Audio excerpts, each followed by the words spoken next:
Mm, mm. What is happening? Welcome to the Fireside Chat. My name is Nick Pollack, and joining me as always is the lovely Paul Sporer. I really do want to acknowledge for everybody watching on YouTube right now, this is really why you need to watch it on YouTube. And it's because I think Sporer knows that I am a Michigan fan. I actually almost texted you on Saturday. And I thought, you know what? This would be a good thing for the Fireside Chat. And what do you know? Looking straight at me right now is this boy in his Longhorns sweatshirt. Hook'em horns, And baby. I don't care about football except I for know this you one don't. team kind of loosely that I watch. Normally I just watch one game a year. And I just want to say we're terrible. You deserve that. That was amazing. Congrats.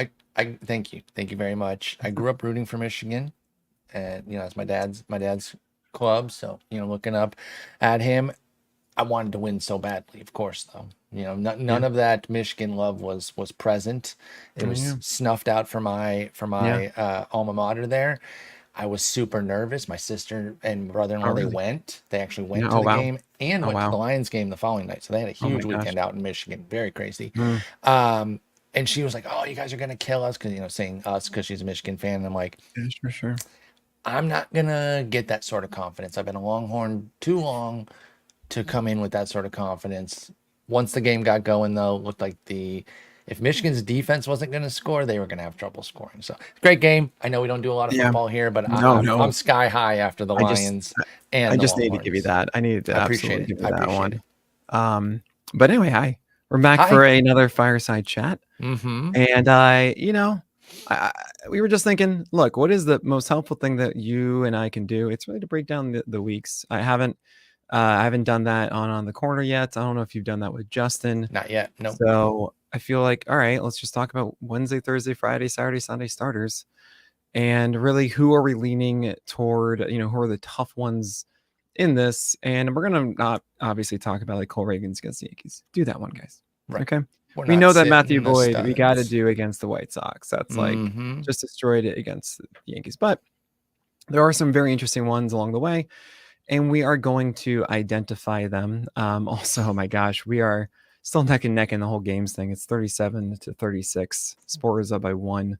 And Crazy match I'm that we running out have of time, going. guys. I'm running out of time. So I actually am so running out of time that I haven't I don't even have time to fill out the ones for this week. So I'm really going as long as I can to really figure that one out for all of you. But so let's start with this on Wednesday. I'm going to be using Fangraph's roster resource starting grid right now, and Mm-hmm. it's so we're going to start with tomorrow, Wednesday. How do you feel about Dean Kramer against the Red Sox right now? Are You you know, going to do I that? I think It's in a lot of intense. situations I'm going to do that because Mhm. I don't feel that bad about running up against the Red Sox right now. They cannot Mm, hit. They have really gone in the tank. Now, you say they cannot. I say they cannot hit. On a given night, sure. They're still a club that you do have to have some concerns with because they do have talented hitters. And in fact, just last night, Cade Povich said, "Oh, they can't hit." Yeah, right. right. Yeah. But I don't fear going into Fenway the way I used to. And I do think if you are wins chasing, um, I think you do go with somebody like Dean Kramer Mm, with Baltimore's support. He doesn't have a massive home road split. In fact, he's been a bit better on the road. You would think the great Baltimore would be protecting Dean Kramer and you'd have sure. a better set of numbers at home. Is actually ERA is almost dead equal, and the WHIP, which I really care about because ERA can be so volatile, is much worse at home. So his 116 WHIP on the road, the Red Sox struggling. I'm yes on Kramer in a lot of formats. Oh man, I can't do it because I just don't trust Dean Kramer's ability. He did get 18 whips last time out, Against Tampa and Bay, got to mention that against because Tampa they're Bay, terrible. definitely that. Also, splitter worked better than it should have, and it's still Fenway. It's still not a good park factor, regardless. So I'm going to be out in 12 teamer. I understand if you want to put the cherry bomb label in him, 15's going I'm for that, especially curious for win chancing. Yeah. what they'll do though, because they got a lot of lefties, they got a lot of platoons, so their Hmm. normal lineup is like a 5 lefty situation, and Fenway Okay. isn't great for lefties. So they might, in a way, mitigate some of their own park factor by starting more of those lefties against Kramer. If they've got Abreu, Yoshida, Casas, Duran, Devers in there, maybe they're Mhm. mitigating some of their own advantage. Again, there is risk. There is no doubt about that. Even in 15s where you're starting Kramer, there is risk here because he's not a bankable pitcher. And the Red Sox do still have some very, very strong talent. Sure. But again, they're not playing well. I'll take my win shot. 15s and 12s. Kramer, yes. 10s, Okay. I just don't think you have to. No, you can't do it in absolutely not 10s. And I probably would say you can chase other things in 12s, but there is a higher ceiling with this chase than there are other options on the wire. Nick Pivetta, I think you're obviously going to do, even though Wait, why is he I so mean, I feel obvious? more comfortable with Pivetta than Kramer. A But little because of the strikeout upside. But yeah, I think he's he's just a better pitcher and more of a consistent one. But I understand he has a tougher matchup with the Orioles as opposed to the Red Sox lineup, as you identified, is struggling got the right now. same ERA though. And I know we don't use ERA as everything, but like he's given me the same results. His whip, his composite whip for Pivetta is better than Kramer's, Mhm. but that road whip situation is much, like I said, is much better for Kramer. So that if you're comparing road Kramer to Pivetta, and let me check out if he has a home road split, they look pretty equal. Again, I do favor Pivetta a little bit because he has better strikeout upside, but yeah, he's 461, 123 at Yeah, home. They're the same guy to me. I do think that's the interesting. bands I are yeah. wider on Pavetta. He is a better strikeout pitcher, Mhm. but results wise, he doesn't deliver. He's very inconsistent. I don't feel better about him. I will start him in 15s and 12s, Pavetta. I don't feel any better about him than I do Kramer when you Interesting. consider all the factors. Yeah, I mean, I think what we're leaning on as far as the weights of each of like Kramer versus Pivetta. For me, it's more about Pivetta's arsenal that I think is just more consistent, even though he doesn't have his cutter working like it did before. The sweeper, the curve, the four seamer are generally more there more often than we see with Kramer, who start by start it just kind of changes a lot. I think And Kramer lives in a tighter band, and when he'll have an occasional bad start, but he's more, you're probably 5 6 innings, 3 to 5 runs, and obviously if it's 5 and 5, that's Mhm. not good. But when Pavetta's off, he's horrendous. He's week ruining, like his trip to Coors, like his start in Houston, and that's what I'm talking about with that volatility. Now, those starts have come against the toughest teams. Baltimore's up there as one of the tougher teams. Mhm. I just I think where I'm really hung up is you keep using the word consistent with Nick Pivetta, and that is literally the last thing I think of with him. That's very He is fair. I totally desperately understand that. inconsistent. You are right Yeah, about his arsenal though. And if you're betting on yeah, strikeouts, he is your better strikeout bet. sure. Yeah, even with his arsenal, he's less consistent, as in it's a little annoying at times where sometimes Right. the sweeper goes out or whatever. I guess I meant it more as like, yeah, but I still trust Pavetta's four-seamer more. I trust his secondaries being I mean, Kramer is, I think, one of the most inconsistent guys when it comes to what he has on a given night. Correct.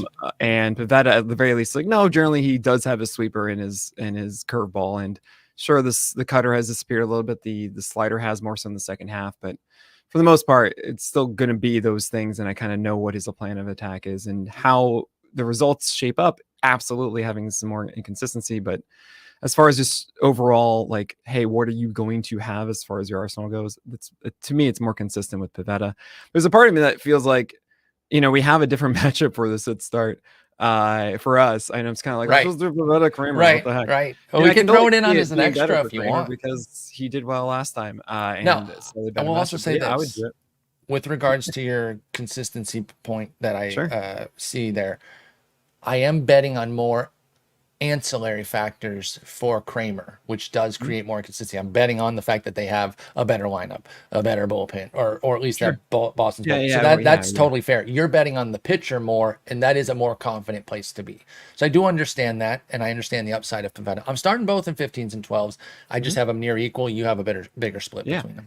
Let's So put it here we as a were, second. guys. I'm going to put it as a second game. We're going to do two Okay, games in the week that's a because fun one. I think it's a fun one. It's really fun. We're like, hey guys, we're gonna review all of Wednesday, Thursday, Friday, And we Saturday, take Sunday. 20 And minutes literally the very on. first one I we've got know. like 6 minutes, but that's an interesting one.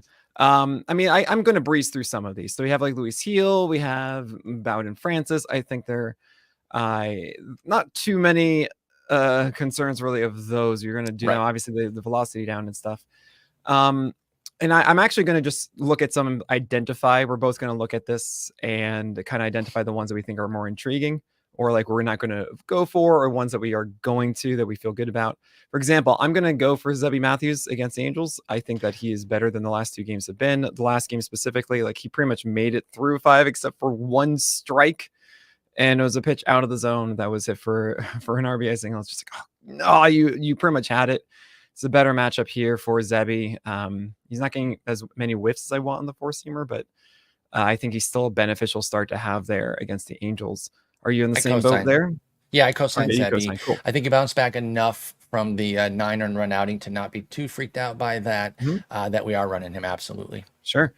And as you go through Wednesday here on Roster Resource, once again, are there certain starts you're thinking, oh, you know what? I think I'm actually thinking this might be a sneaky starter to have, or this is someone that you guys might want to do, but I'm going to be turning away from. Who pops out for you? I think Mize against the Rockies, right? Rocky Road. I'm all about anybody facing the Rockies. I don't love Mize in general. Like, he doesn't bring a ton to the table fantasy wise because he's never really a big strikeout guy, but he returned in San Diego through 5 1/3 decent innings, couple homers got him, only 2 strikeouts. So again, if you're chasing strikeouts, Mize isn't your guy, but if you're chasing ratios and a win possibility, I do think he becomes a play for 15s for sure. And I do think even some 12s, considering depending on what's available on your wire. Casey Mize home against the Rockies. The one I'm very much of a situation of like, when a guy like Mize comes back or so, it's like, cool, you need to do it once, and then I can actually co-sign them going against. I mean, team like Rocky Road, I totally understand. Yeah, I thought the trip to San Diego was good enough to feel comfortable against. Yeah, it was so like his 4-seamer is not there, his slider is not there, his splitter was better than expected, but I don't expect the splitter to come back. I don't know. I can't quite do it yet, but I totally understand that. Like, I see it and go, Nick, you should be in on this. I'm like, I can't quite say the words. Like, there's a part of me that wants Davis Martin more than Casey Mize. And I like his changeup a lot more. I think his slider's good. And I gotta have a chance at a win. I know I'm harping on that a lot, but I totally understand that wins are in a lot of leagues, not all leagues, but they're still so clustered. Maybe I'm undervaluing the wing. Yeah. And that's you should undervalue it, because generally they're hard to chase. And you and I, for 5 months of the year, we barely care about them. We're starting the guys that are the best pitchers through and through, and then we'll kind of let the wins dust settle. Kind of, yeah. I mean, obviously, there are scenarios that we talk about too. Of course, if you play for the Orioles, you play for the Dodgers, or generally the Yankees. You get that way, yeah. Rising tide lifts all boats type of vibe. But you and I have never shied away from starting a White Sox or an Angel, or a Tiger. Because let's be honest, until the last month they haven't been that Grant good. Herter got you so many wins, guys. I've been loving Brant Herter. Like Reese Olson, early in the year, like he was a must start for us, and he wasn't piling up the wins. In fact, he was kind of comically not piling up the wins despite his amazing numbers. So yeah, we're not against that. But down the stretch, I'm very keyed in on that. I can understand that a lot. I understand your reservations with him, so I'm not going to push back too hard on Mize. It's really just Rocky Road, though, that I don't care about. I'll give you one that I am concerned about that I think people will be jumping into, because I like this guy, but I'm nervous about Cody Bradford. Less about Bradford and more about the Diamondbacks. Sure. Yeah, I mean, I totally get that. It's really a case for me of Cody Bradford. Like, there are some times when I do my rankings where I'm like, okay, it's matchup. And sometimes, especially when it's less of like a Stuff McNasty kind of thing. It's more of like, you are a guy who just kind of, he can locate it. He's got his thing that works with 4-seamers upstairs with an elite extension, and then changeups underneath it. And it's like, I know you're going to do that. And that seems pretty actually okay with me. Even though it's against Arizona, who, Arizona is a good offense. It is. Is it an elite offense? Are we like circling that one? Statistically, yes. And statistically, how? Because I can never decide which one. Runs. Total for the year? Yeah, by a lot. Okay. 52 higher than the Yankees at 782 to 730. Sure. They are that's always fourth. So like, the whole thing about like, how do we judge an offense? Because it's always so difficult of like, of course, cool. Should we do it over the last 14 days, 30 days, full season? Should it be WRC plus? Should it be strikeout rate? I put 30 in full season. Should it be righties? Like, it's so much involved. I put 30-day and full season WOBAs, and the reason I do WOBAs is because I think WRC plus punishes Colorado way too much, and so you're going to get these wacky things. Like I think it overcorrects way too much, and so it will make you lead. It leads you to think like, oh, you'll start the Rockies or you'll start guys at home against the Rockies because they have the 28th WOBA or WRC plus or whatever. So I do Mhm. WOBA. But again, every way you slice it right now, the D-backs are blistering offense. They're fourth in homers. We know that they also bring the running aspect to the table. They're second in average to the Padres. They are first in OBP. They are third in slug, tied for third with the Yankees. They are a premier offense. Verse right, verse left, it does not matter. Mm. Bradford's been amazing since returning, though. In Yeah. fact, outside of a couple bumps initially, he had 8 earned in his first 5 2/3. I'm going to lop those off for him just to give him a little love. 37 innings of a 2.43 ERA with 32 Ks, 6 walks. So I understand why people are going to be starting him. And I think in 15s, it's kind of a you don't have a choice situation Yeah. because, like, you picked this guy up off the wire a couple weeks ago. You got to be feeling good about starting him. But I'm being a bit more careful in 10s and 12s because I'm trying to avoid Arizona where I can. And that'll be prominent when we get to my sit of the week during games as well. I just want to be cautious with this offense right now. Arizona is one of the handful of offenses that I'm consistently running away from right now. Okay, so I'm going to skip along because my gosh, I'm doing a terrible job of hosting this one, of getting us through all these days. I mean, the other ones I will mention quickly. Jack Hanowitz, if you're in a quality start league, he's a jack of one trade. He throws sinkers. He's returning these quality starts just with that. It's ridiculous. You're not going to get strikers, not going to get anything else. But if you're in a dire need for a quality start, Jack Hanowitz, okay. You locate sinkers decently well. And I'll also Minnesota playing mention terribly too, by the way. what's that? Minnesota playing terribly right Oh, now. they are, yeah. Some of the worst ball. And I don't think either of us can do Bobby Miller against the Cubs. We cannot. Couldn't do Bobby Miller against actual Cubs. Like, are you going to start baby Kumar bears. Rocker on Thursday, Sporer? Couldn't pay me. Why not? Career debut? I know it's at Seattle. No shot. With my life on the line in fantasy? No way. Yeah, okay. I mean, the way I phrased it with Kumar Rocker is if it's conservative, like a really close ERA whip kind of thing, if you are trying to play from behind, this could be one of those ridiculous if you're chasing, things. Sure, lightning in a bottle, Hail Mary, yes. This is one. I'm saying it like like there are other guys to do a Hail Mary with. This is a really good one as a Hail Mary. Right. It's not like your standard, like, I don't know who this guy is, I'll just throw him out. Like, no. There's a good chance that this could be like an amazing strikeout game. But I'm with you on like MLB debuts. You can't, like, you don't know. Paul Skeens 4 innings and bad performance against the Cubs MLB debut, right? Like, you really can't lean into it. The only thing that is really slightly changing it for me, slightly, save for like, yes, it's in Seattle, which is a 25% bump for strikeouts. 25%, it's insane, which is already like, oh, hey, okay. Is the fact that Kumar Rocker has been on such a heater, like such an absurd one in the minors. And there is something to be said about pulling that over. I mean, he's throwing like 98, 99 sitting there with a slider that on Twitter I said was too plain because relatively to the four-seamer, it's 12 inches more horizontal, but technically it's not because it is just 0 on the x-axis. And so that's totally fair for people to be like, dude, it's not too plain. I'm like, yeah, all right, fine. I originally was going to say that, but then it's like, it does move relatively away from it. Like, you see guys who have straight over the top and then just go straight down from there, but that's not Kumar Rockers. It doesn't matter. Anyway, it's absurdly filthy. It has like a near 6 PLV, which is Jacob deGrom's slider. And this is PLV, by the way, is not relative to minor leaguers. It's relative to baseball, to MLB. So what Kumar Rocker has done in AAA is throw the deGrom slider, which is, wait a second. So I mean, I often say this, not necessarily because it's the smart thing, because it's the fun thing. And so Kumar Rocker, I want to do it. And I know life on the line, all that kind of stuff, but like, this just is the most fun. I'm so excited to watch this game on Thursday, Kumar Rocker. But yeah, you generally can't do it, especially in like a shallower league. Like, you should really not take the chance. But yeah, and so much of this, so we don't belabor the point too much, is standings dependent, right? So we'll bring out factors that we care about, and then if that doesn't matter to you, like the win probability that I keep hammering on, and you're first in wins by a mile, then fine. You're chasing Ks only. You could eat 8 Ernies if something went terribly wrong, like Jack Leiter's debut. Sure, then by all means start Kumar Rocker. Like, I'm intrigued. I'm going to be watching it, but I'm not starting him anymore. What would Burt's be? What would what? Burtsby. If there are That's Ernie's. funny. That's funny. I don't know, something with bat. Bert bat. I don't know, somewhere in the bat range there. Batting unearned runs table. Bert, Okay. Uh, Bert and Ernie's.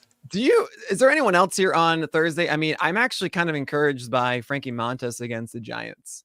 I'm more than kind of Yeah. encouraged. I'm a long time Montas guy.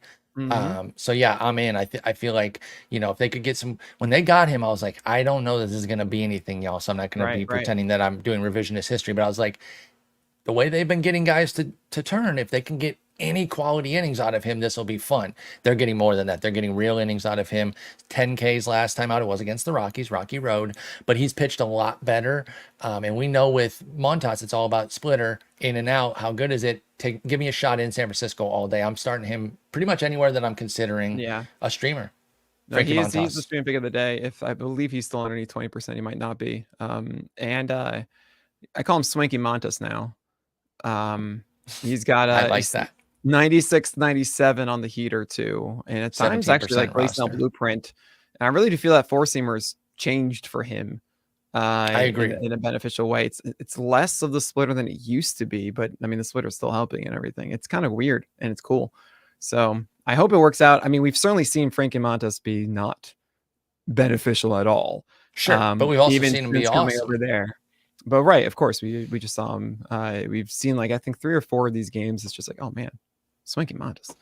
Maybe a little Ryan Feltner. Sorry, I thought we were moving on. My bad on that. Maybe a little Ryan Feltner outside of Coors at the Tigers. Give that shot, huh?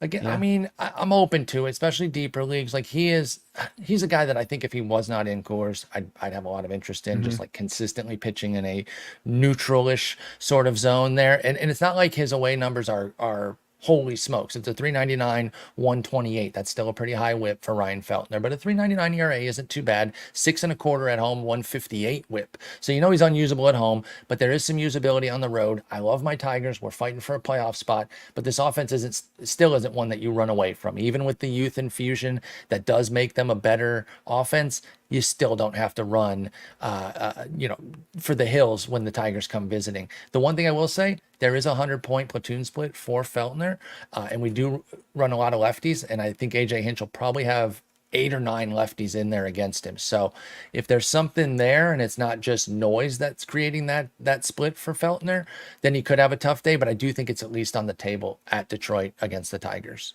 Man, this is wild. As of today, we're recording here on September 10th, on Tuesday, right before 1:00. This is a 3-way tie for runner-up in the wild card between the Tigers, Red Sox, and the Mariners. All 3 games back behind the Twins. Tigers have the best remaining schedule, by the numbers or whatever, but it's only because of the easy teams bringing it down, because there's a White Sox, Colorado, and I think one other crummy series, but then they have 6 against Baltimore and 3 in KC. So it's really the ups and downs there where they have to make hay against these crappy teams, and then they still have to kind of make hay against the good teams. Like again, in that 9-game set, not to take us too far afield, where the Tigers have 6 against the Orioles and 3 against the Royals, I think they have to go at least 6-3 to make a dent in this race here. I don't think I've ever seen 50 games back before. Sorry, White Sox. The White Sox are 49.5 games back. Speaking of my Tigers, though, 2003 Tigers were pretty bad. So I feel you, White Sox fans. I've been there. All right, so we're going to talk about Friday's games. We're going to do that after this break. So we've made it to Friday. Oh my gosh! Hi, congratulations! What a week it was, huh? And looking at Friday, I'm trying to see if there are any kind of questionable. Do we go for this? Do we not? What do you got? Are we fully back on Houck in the Bronx? He's been better of late. No, I still am pretty nervous. And this is I don't trust it at all. I don't either. This is a little baseball superstition-y that I think some of the stat folks, if Kyle Bland is watching, he'll probably cringe because there's no statistical basis for this. But I'm a little bit nervous about Judge and Soto re-emerging, right? They're both in like mini slumps right now. We know that's not going to last. We know they're going to turn back around. And like, it's the whole they're due thing. Yeah. And again, I know that there's like not great statistical basis for that, but at the same time with certain guys, like the established studs that aren't like battling an injury, they're just going through a natural lull. They are kind of due. And I think Judge and Soto are due to kind of come out of those doldrums that they're in right now.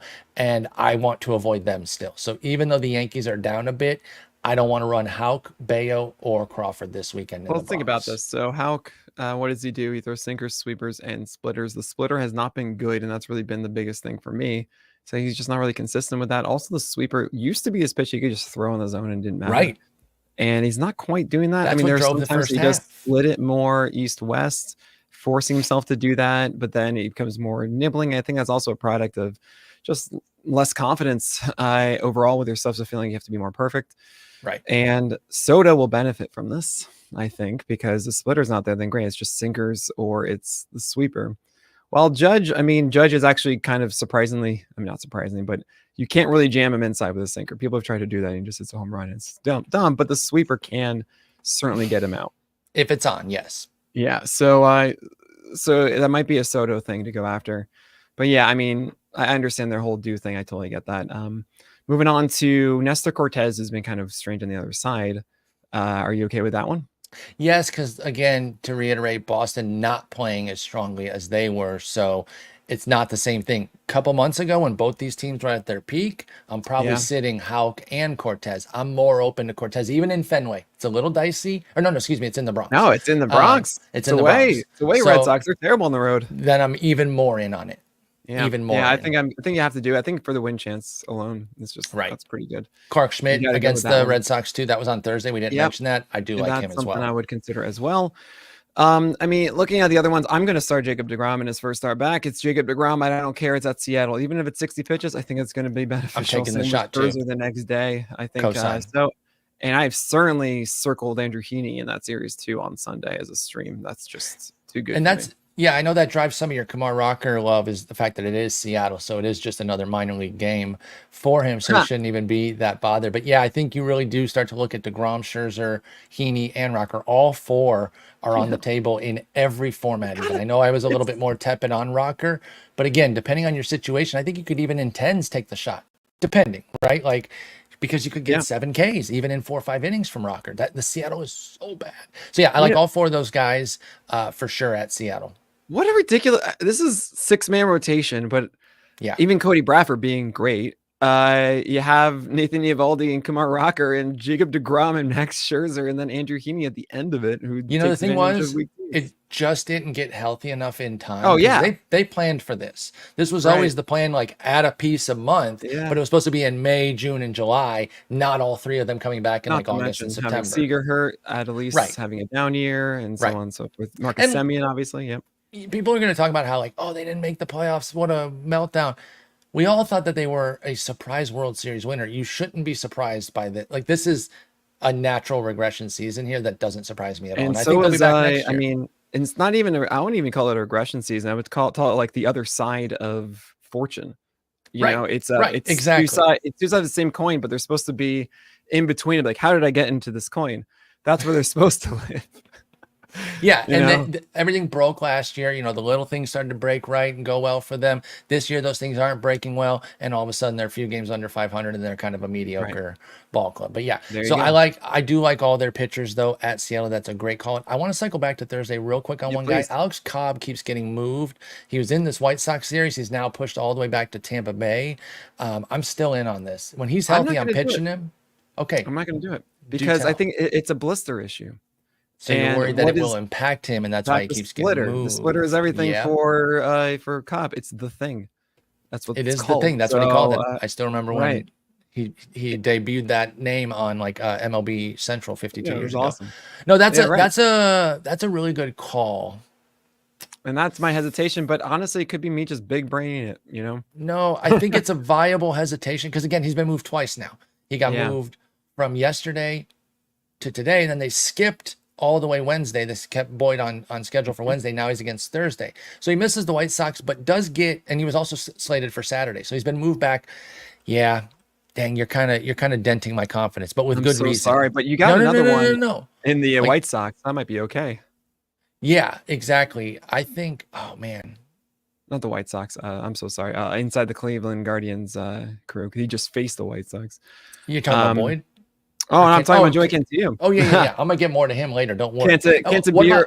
Canterbury Tales over here. Let's move back to Friday then. Stick with the team. Gavin Williams against these Rays. Oh yeah, I'm totally doing that. So Because this is really this is I know it's fun to do narratives, and that's what we do a ton with analysis is we have to create narratives. But here's the situation, y'all. Gavin Williams has an elite four seamer, whether you like it or not. I've compared him to Garrett Crochet as a right-handed Garrett Crochet because he's very similar fastball on the right side, but it's about having that secondary of a cutter or something else to mix it with, and he has that. Actually, he's figuring that one out.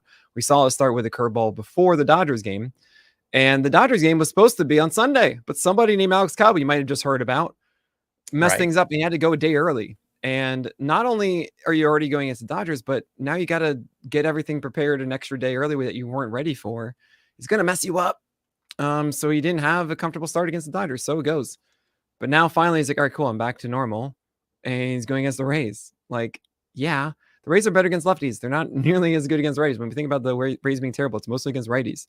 This is Gavin Williams with an elite fastball. I'm so very in on this. Yeah, I'm in on it too. And again, Tampa Bay not hitting worth anything right now. I feel very comfortable going against them too. So absolutely sign me up. Cool. So other ones to consider. We're going to go past on really not much more to say on Thursday. I could target a couple ones. Like, are you going to do Spencer Schwellenbach against the Dodgers? Yeah, he doesn't come out of the lineup right now. He doesn't come out of the lineup, even though the last two starts have been kind of strange with Schwellenbach because he's not getting the same whiffs on a slider anymore. At least the last two games. Right. And what is interesting and so difficult about what we do is that we have these young arms who show something early and then they start to fade a little. And we don't know what is the real who's the real guy. Remember Andrew Abbott last year, so good for like 6 weeks or so, and then was really bad after. And that made more sense because it just felt weird initially. With Schwellenbach, I was like, cool, 5 pitches. You got the cutter, you got the four seamer, you got the slider, you got this curve, you got the splitter. But then seeing the sliders take a step back, the four seamer still being hittable is a little concerning for me. I'm on your side of like, you just got to do it with Schwellenbach, I feel. But it might be something to look back and like pushing it a little too much for Mr. Crescendo. I think that is fair. Like, because he gave up like 10 hits. What was it to Toronto? They've been playing a lot better of late, and he was salvaged or saved a bit with only 3 of those 6 runs being earned. So yeah, some little bumps in the armor here, and only 2 strikeouts at Philly. Totally understand. And you want to be careful of like, oh, they've done so much, so I keep starting them. I do understand that, but I haven't seen enough here in these 2 starts to run away. We take the shot against the Dodgers with Schwelly and hope he stays strong. Cool. And last one there is Mitchell Parker against the Marlins. After not doing well against the Pirates, let me tell you, I know. How are we feeling there? I'm open to it. The Marlins just don't scare me. I got to do it. 15s, 12s, yes. 10s, you probably don't need to, but yeah. No. Miami's another one of these teams, right? And they've got, Hers, Parker, Corbin, Gore. I think there's enough consideration across all those. I mean, I know there's some ugly pitchers there that are scary to use, but like hard not to Corbin get to almost did it last week. Oh, I know. He was so close. I know. So close. So close. And Miami, dreadful against lefties. They're dreadful in general, but they're particularly dreadful against lefties, both recently and in the long term. They're a little bit up in the last 30 days. Not enough to scare me off. I do like Mitchell Parker. Sure. So let's go to Thursday here. Luis Severino at Philly. What are you thinking? I feel pretty good about that. Philly, again, second half just hasn't really been Philly, meaning they're not going out and cooking teams. Still a team I respect, and I don't want to just start any old body. But I think Luis Severino is a guy that, the volatility is there, but good enough to start 15s, 12s, open to it in 10s. But I think you can get away with not starting someone like him in 10s. So but I've 15s and 12s. Been suggesting he's a potential drop with 2 straight Phillies starts with this one and then the Phillies again. And back to back, yeah. Yeah, and I gotta say, I mean, we've been able to find a fair number of streamable pitchers lately, and I think that is true. It's twofold. Of one, managers are not as aggressive as they have been because football is here and teams are out of the playoffs, all that kind of stuff. And two, it's that there are more things happening in September with more call-ups being a little bit more aggressive, with players that go in and out of form, which means that we can jump in and out easier than earlier in the season. And I would feel fine going with other streams instead, like Mitch Spence against the White Sox I would do on Friday. I Not think averse to that. over Luis Severino against the Phillies. And it's just kind of like, that doesn't seem very exciting. Like, but I bet you that Spence is available in a lot of your leagues where you would have Severino in 12 teamers. So Right. And you things say like it's that. you say it's like not exciting. I'm trying to win. I don't care how exciting. It's exciting is winning. So I'm with you. Something like that. There you go. I think makes some sense. The only thing I would say is just I'm not as scared of Philly specifically. Yeah, I understand because that. they haven't been playing as well. But I think I really take your point that we have found a lot of other guys here to where you don't have to start Sevy. Like he's not like, oh, I've been trusting him all year type. No, he is not on that level. So I do agree with you. I am still starting him in 15s, but I'm a little bit more tepid in 12s there where I was a bit more confident. I am going to peel back on that. All right. So moving back to Friday here, rather Saturday, I should say. I don't really see too much more. I mean, Michael Wacha, I think you really got to go for. He's just been on such a tear. He has a really good schedule moving forward, etc. Game against the White Sox? That's not the White Sox, it's the Pirates, but then he will get them, I think. I got Saturday. I got Ginn against the Pirates or against the White Sox. Oh, Ginn. I'm so sorry. I was saying Wacha. Wacha against the White Sox is what I heard. Yeah. Wacha's a Ginn against the White Sox is interesting because he's a sinker slider guy who had to use his changeup last time against your Tigers because the Tigers put out a lefty heavy lineup. And that was the biggest worry I had about that one, is because Ginn can make right-handers falter, but it's not, they make him look like he's Billy Falter up there. But Ginn against the White Sox, I think that's fine. You should be okay with that one. How do you feel? Yeah, I think so. Again, we're picking on the White Sox consistently. They'll clip a guy here and there, but you have to just trust the process on that one. So I'm definitely in. JT, you said Ginn? Is it Ginn or Ginn? Either way. Oh, I don't know. I went Ginn because it was Ted Ginn Jr., a football player, and it was Ginn. So I don't know. But I'm going with JT Ginn against them. I got the next guy for us. Mitch Keller against the Royals in 10s and 12s. I think 15s you gotta, because he's there's just not enough to go around that you can sit a guy like that. But what about the shower formats for Keller against this really tough Royals lineup? So is the Royals as tough as they used to be because Vinny P isn't there? That's a great point about Vinny P. Let me check where they've been trending. My understanding is actually I have the Royals as a mid as opposed to above average. They have the third tier of 5 in my offensive rankings. So I'm okay going against the Royals personally. I mean, Mitch Keller is a cherry bomb. He just kind of does what he does. Right. And he relies on throwing strikes with all of his stuff. So it's really tough to figure out what's coming. Unfortunately, when guys make contact, they get hits. 13th on the season, 21st in the last 30 in WOBA against righties for the Royals. I would say your point, I'd say they're mid. Pretty mid. So I think you're going to do it. I'm never going to sit here and ever truly endorse Mitch Keller, unfortunately. Because I just don't think that he has enough. As a guy that has such a low swing strike rate and also allows a fair number of hits, I just can't get behind it. It's a hold your nose and start vibe. Yeah, that's what it is for Mitch Keller, essentially moving forward. I prefer, honestly, Kyle Gibson against Toronto. So even with Toronto hitting the way they've been hitting, Toronto's fine. Like I don't really think that I'm not too scared of Toronto like you are. I guess I think the bottom half of the they're different lineup. They're different lineup. They were Spencer Horwitz, my guy. The last 2-3 weeks, but maybe I'm wrong in there. Yeah, their first in WOBA against righties. Philly last night. That is true. But they have 355 WOBA against righties last 30 days, tops in the league. You got guys like Springer, Varsho, Vlad, Horowitz. To your point, it does die down after that. You're not really running from the latter half of the lineup. So I'm not out on that Gibson move. Just the Gibson versus Keller. I think I'm a little bit closer to Keller on that one. And then on Sunday, because we got to get to games here, we have, I mean, I'm not touching Kershaw anywhere. Ryan Nelson, we're rolling out with Jared Jones. Oh my gosh. Ryan Nelson in 10s against Milwaukee. Ryan Nelson in 10s. Yes. Okay. Yes. I know you love Ryan Nelson. Astros game too. Astros game, he was actually totally fine until the 5th. And really, his score. What's that? He pitched He the pitched score. his score. Yeah, but he couldn't get the fifth out. Sorry, the third I know out. And it. the fifth. It drove me nuts, dude. And I I mean, felt he didn't so look at his bad. four-seamer as well either. Yeah. And there was a 2-run shot from Bregman that was inside off the plate. I was like, Right. what? I Wasn't hate even the a bad crawfish pitch. boxes, and yes, it's always going to be the crawfish boxes. Don't DM me. And then you have Aaron Savali at the Diamondbacks. I don't want to do at all. You're especially scared of the Diamondbacks, I know as well. But Right. with Aaron Savali in general, I mean, he's going today against the Giants. I'm personally not doing it. You guys, I'm know open him. on that one. Listen I'm to not this, open on but- the Arizona one. I can't Yeah. quit Savali. I'm a sucker for him. I will admit Understood. that. I'm not doing McGill after that Toronto game. I don't Okay, think that that's my he next actually did question. enough. He was read my mind. fastball was up a tick, but not really spotted the way you want. It was along the edges. There's sometimes guys locate on the edges in a game and where it's not really like intended. It's Right. not just, oh cool, I'm trying to paint it and I painted it. So I'm not quite there on that. I do like Adam Oller. I Yeah. do. We'll like talk that more about fella. him in a Yeah. moment. I'm And- with it too. I've been keeping tabs Yeah. on him, and he's had some good starts. What about like a rookie Rhett Lauder at Minnesota? It'll be his second of the week, so we'll get a look today.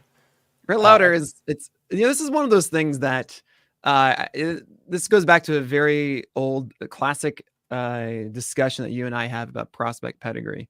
Mm-hmm. Of like, I've heard a lot about Rhett Lauder over the past year or so because he was drafted, I believe, about 3rd overall or something like that last year, something crazy. A little bit lower than that, but It was like high. 9th or something. Okay. Yeah, top 10, I believe. Yeah, and I was like, oh man, Rhett Lauder. I've never seen him before, nothing. And all of a sudden, I see the AAA data before he gets the call up. I'm like, cool. Let's see what we got. It's like, oh, it's 94 with a pretty average four-seamer. That's like really as mid as it gets. And then a slider. Oh, the slider can look good. Slider changeup might be decent. And that's it. That's all this is. And that's really more of a question, not about Rhett Lauder, but more about how do we judge the Twins offense. You don't like the changeup? And I don't know. It's nothing. No. From what I saw, it's just. I mean, he's also had like some I guess. uncharacteristic games, like with these 2 4-walk outings. That's not Rhett Lauder. Like he's actually supposed to be a command and control guy. So that's been interesting that he succeeded with 8 walks in 10 innings. So that's the interesting thing too with me is the command control thing, and because his mechanics don't suggest it.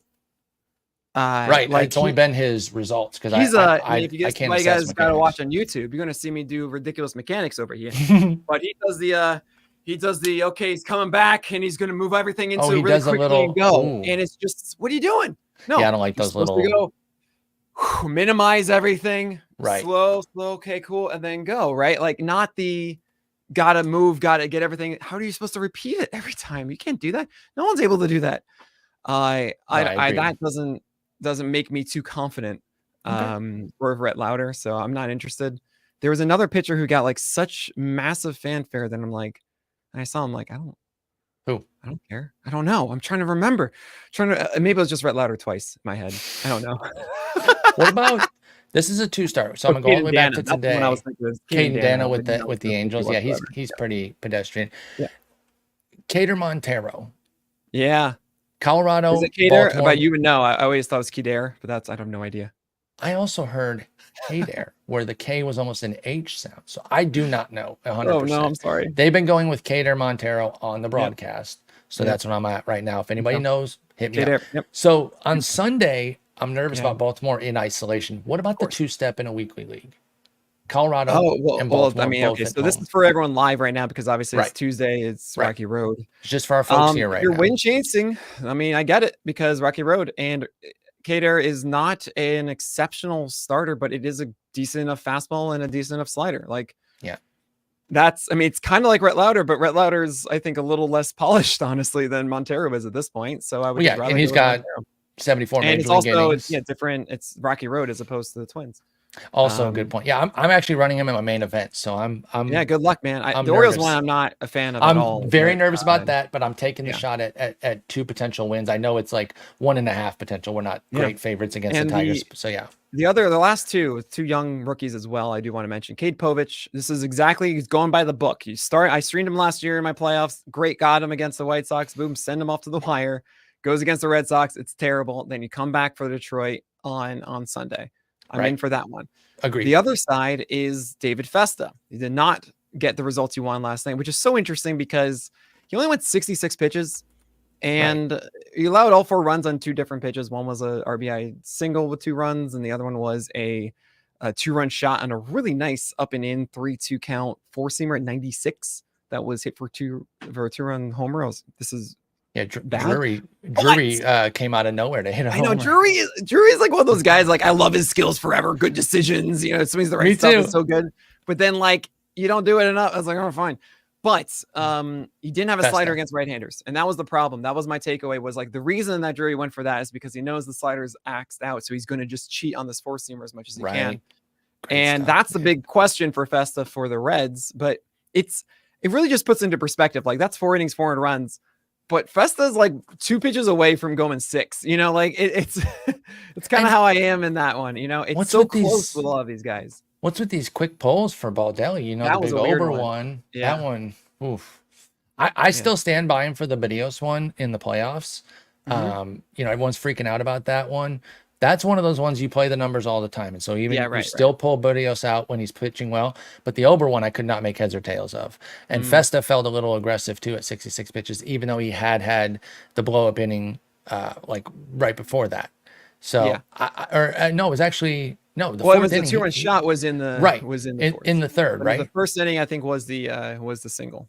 Yeah, the first inning was the 2 runs, and then the 3-run homer was, or the 2-run homer was in the third. So he comes out, pitches a strong 4th, and then they took him out. Yeah. So I don't know, but anyway, so are you yes or no for the Cincinnati start with Festa? Yes, I'm yes as well. Yeah, it's on the road.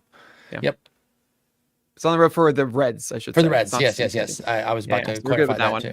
But there you go. Anybody else? Yeah, I think that pretty much goes through. Osvaldo Bito's an interesting stream there against the White Sox. He's a must against the White Sox. Yeah. You don't want to go with him against the Astros today, but maybe that does work out. I don't know. Be careful. Knows? All right, we got to talk about our games, y'all, and we're going to talk about that after this break. All right, Spore, hit us. All right, here we go. Not for last week. Not much, Nick. We had a tough week. Definitely our worst composite week. Streamers 20% or less at Fantasy Pros. They have to score at least 10 points according to the DraftKings column on their Baseball Reference game log. Mitchell Parker for you at Pittsburgh 4. Louis Varland for me at Tampa Bay -12. One of the most comical streams of the year. And double zeros there. Sit of the week 50+% at Fantasy Pros. They must score 10 or fewer. We double dip the wrong way here too. Bowden, Francis, Bailey, Ober. We took our shots here of being careful of Philly and KC respectively. They said nope, we're still good. 15 points for Francis, 29 for Ober. He went completely the opposite way. And I acknowledged like he had the 2 bad starts against KC. I'm being like overly cautious here. I hope he cooks them, and he did. Star of the week 50% or under at Fantasy Pros, but they need at least 15 points. First hit of the week, Cody Bradford for you versus the Angels, 21. Albert Suarez against the White Sox, LOL with a -4. That's why you can't, you start everyone against the White Sox, but every once in a while they're going to clip somebody. And then our 1-game matchup, I skated by the skin of my teeth here to also register a point for the week. 10 points for Webb, 9 points for Cease. If they'd both been under 10, it's a wash, but I barely got it. So 1 point each for the week. That makes it 37-36 me as we head into week 24. So why don't you start with your streamer here? You've already mentioned him. Give us some more details on Adam Oller at Washington this weekend. You know, I kind of hate that I'm choosing him because of everything I'm about to tell you, but like it's such a good 2-step week, and it's one of those where I'm just saying, you know what? I just can't help myself with guys that just get random value at this point of the year, and it's just I want to feel like the cleverest guy in the room. So I'm with you on that vibe. Yeah, I'm all or nothing here on Adam, and like yeah, he's going against the Pirates today. So I hope I'm already not aging like milk. He's a guy who throws cross body with his 4-seamer and does really well with that pitch. And the last 2 starts have really impressed me because his curveball has woken up. It was one of those things that he needed one other pitch to help him get strikes to really make it work against the Giants, where actually we saw live, and he just coasted through them with curveballs for strikes. In his last start, he did the same thing in a tougher matchup against the Phillies. So now that he gets the Pirates and then the Nationals, I'm going to say that, yeah, Adam Oller against the Nationals is better than expected. Now wins, but someone's got to win that game. Right. It's still the Nats. Maybe so it's McKenzie going on the up. other side. I don't know. I'm just going to go with Oller. You got a great one here with matchup against the Rays. Yeah, Joey Cantillo, who got pressed into duty last night for Alex Cobb with the blister there as he was moved for the second time. Joey Cantillo stepped up. He's had a really tough season this year. He's somebody I actually quite like long term here. If you're in keeper leagues, dynasty leagues, all that, has struggled for sure. And going against the White Sox is not difficult. So we're not going to go over the top here and say, oh my God, you're starting him everywhere now without question. But the Rays are just not difficult. The schedule stays friendly here and gives Cantillo a real opportunity to build on this, keep it going, and finish strong. So I'm very excited about Joey Cantillo, both near term and long term. I'm starting him here against the Rays for sure. All right. So star of the week. Sorry, sit of the week. Sit of the week. Cantillo, by the way, killed against the White Sox. If it were a tougher opponent, I'd be like, no.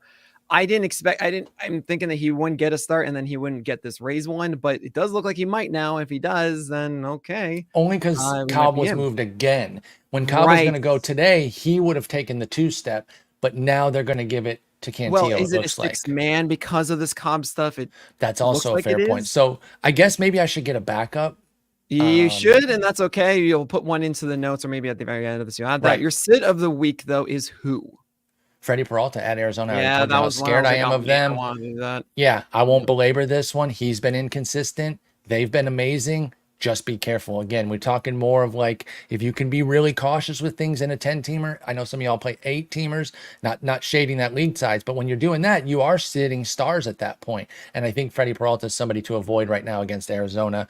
Yours is a guy I love. He just faced them. He didn't exactly pop off against them. As we certainly mentioned there, yes. Right. So Webb on the rebound against San Diego, you're saying I'm nervous for another mediocre outing here. I just think that he's not quite commanding as he wants to. The Padres are just such a good offense right now. Yep. It's pretty nuts to think in the last 30 days they have the fewest strikeouts and the second in WRC plus. So that's fantastic. Yeah, they're finally peaking and they're finally catching everything at the right moment. We'll see what happens in October, but this Padres team might finally be fully coming together. All right, my star of the week, Sporer. Let's go, Kumar Rocker. Let's make it happen. I love it. I love it. At Seattle, 0% rostered. I swear, if he pops off for 20 points, I might have to give you like 2 points on this one because this is gutsy and I like it. I'm going DJ Hers, 10% rostered versus Miami. We've already talked about the exploits of Miami and Washington too, right? They're both kind of crummy teams. We're not going against each other because you said Allers facing Gore, but I get it earlier in the series there. DJ Hers, volatile, but Miami doesn't really punish guys when they're volatile. Point. If the changeup is there for DJ Hers, that could be very solid. And then our one game matchup, we've got, I mean, obviously we mentioned before the Pavetta Kramer one is just, we're adding that one on for fun. Yep. We initially were thinking of Michael King versus Brian Wu, which is another must-watch TV game. Absolutely. It's kind of funny seeing Brady Singer versus Jared Jones here. It's just, to me, that's just so opposites of the food chain of how they work, what I enjoy and what I don't enjoy.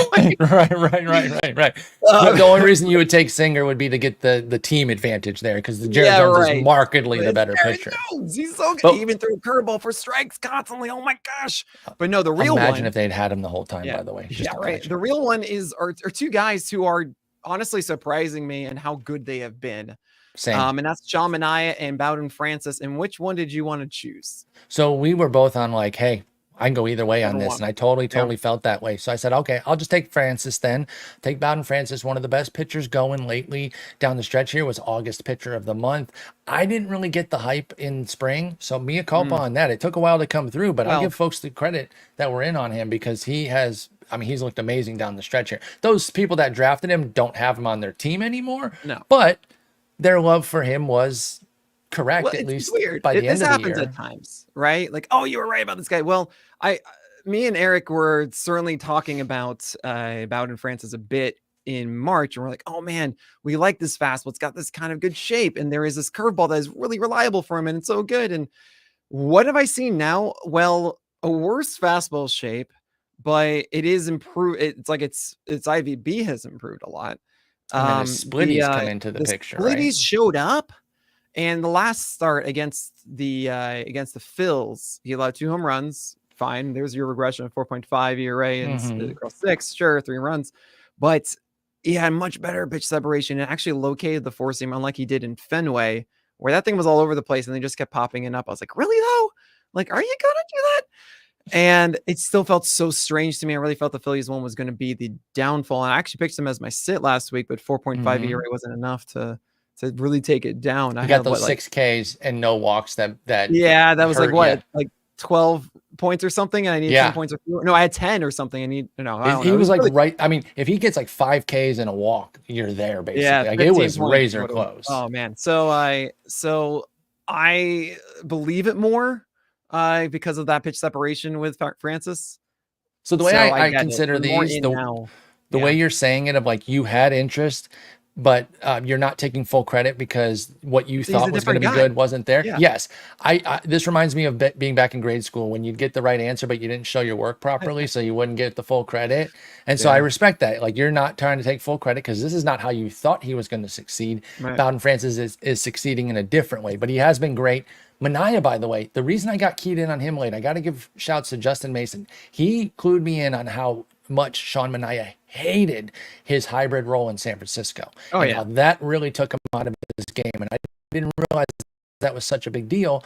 And now that he got a full opportunity in New York, I didn't think he was necessarily going to become a god the way he's been, but he's completely flipped his outlook now. And as a free agent, he's making money hand over fist with each of these starts. No? So okay, so I have a phrase this year, right? The Baja men, who are your one-hit the dogs wonders out? in the summer. Yep. Right. So what Mania did is around halfway through, and by the way, halfway through, it was very like he was a Toby and a 12-teamer. Right. I can tell you right now how many times I would say like he's a streamable this week. He's a Toby. He can do like I didn't He know would where to rank vacillate him the entire between time. 1 and 3X recommendations. There were days I would say no starting anywhere, Right. and other days where I'm But saying full start. the big change has been his arm angle has gone lower. And I think what that is doing is because he's throwing upstairs with everything now. I mean, it's not even just like sinkers upstairs only. It's sliders or sweepers and changeups there too, which is really strange because that used to be really low, and that's what you're supposed to do. Blake's not blueprint. He goes, nah, I'm just gonna do everything over here, and you don't know what it is as much. And that's kind of what's happening, and it's clearly worked. So that change halfway through, well, all right, fine. I just need to accept that this is amazing now, and you just I mean, it's to me, it's a Baja Men or like a Vargas role. Just like, I'm just not going to touch this. Like, okay, go ahead. Like, I'm not going to touch him out of my lineup is what I mean. Right. So And just set it and forget it with Mania right now. Yeah. I think we should have a great matchup here. I wouldn't be surprised if it was another 1-pointer, to be honest. Both offenses kind of go up and down. I mentioned how the Jays offense has been better of late, but then they'll have their dud nights. The Mets offense can be electric too. So I kind of hope both offenses take a back seat and we get like double-digit Ks from both these guys. I want to see a just give me great one more game. point, please. Okay, that'd be great. So, all right, that is going to do for this edition of the Fireside Chat. Thank you all so much for watching live on YouTube. Go give us a subscribe and everything there. It just helps us a lot. But we're really excited to have this visually. Just makes it so much better moving forward. Sporer, what are you working on? What can we expect in the next week from you? Just SP charts right now. I'm kind of landing this season plane, keeping the daily SP chart going for you. The 2-start chart on the Mondays. Justin and I still doing the podcast down the stretch here too. Like I said, let's land this plane, get these cash spots, get these first place finishes, and trying to be as helpful as I can to the people that are still competing, because we know our audience tapers down here to only the people that are still competing. Really, I did not notice checking my stats of the site, but I want to be as helpful to those folks that are still grinding as I can. And I'm also still putting together some 25 work already. I'm starting to map out pitcher lists and all that.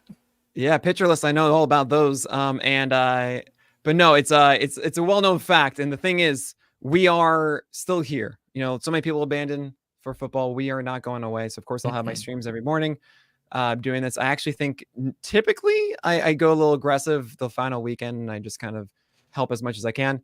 But I will have my goal is my top 200 for 2025, the Wednesday after the regular season ends. So October 2nd. Very nice. Very nice. I just spend all Monday and Tuesday making it because I got to just wipe my hands, be like, all right, start fresh. Yeah, I gotta just get this out of the way. Then I can finally exhale and then start really just thinking about next year. The biggest thing I have to remember too is to get those injury guys back in, like the Shane McClanahans, the Sandy Alcantaras. Yeah. Sometimes I lose sight of those guys because you take like a base list from like the 2024 and stuff like that. So you got to make sure you get those guys properly. Literally accounted for, all too. of the first day is me going through every single team and starting to rank it and To just list do all of their that. And then potentials. all That's on how I do it Tuesday too. is just writing their players. And Oh, it's a you're lot doing of write-ups too. Oh, you're a oh king. gosh. Oh yeah. I can't do ranks without write-ups. It's just, to me, I can't. I can't it's do the it only every way. time. It's I feel you. otherwise it's just like you see the ranking and then they're gonna say this for whatever reason. And I I want gotta to, let people know why. but everything will But take 9 hours for me if it yeah, does. there it is. Well, here I am on ADHD medication. Maybe you should get some too. But that is gonna do it for this fireside chat. And it's clearly I don't need any more of that because I'm so hyper in this fireside chat. So sorry. On behalf of Paul Sporer, my name is Nick Pollack. And thank you all so much for joining us by the fire.